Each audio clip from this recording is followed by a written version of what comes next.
الشيطان الرجيم. بسم الله الرحمن الرحيم.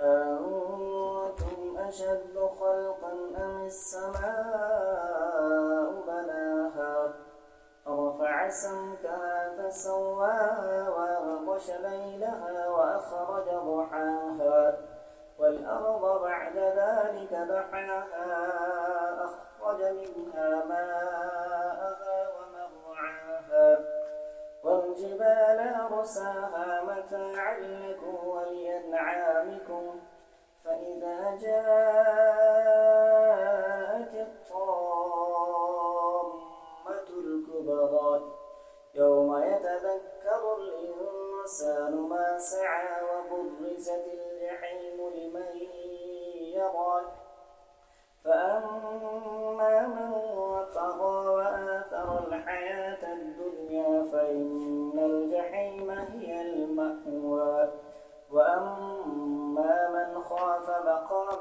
ربه ونهى النفس عن الهوى فإن الجنة هي المأوى يسألونك عن الساعة أيان مرساها فيما أنت من ذكراها إلى ربك منتهاها إنما أنت منذر من يخشاها كأنهم يوم يرونها لم يلبثوا إلا عشية أو ضحاها.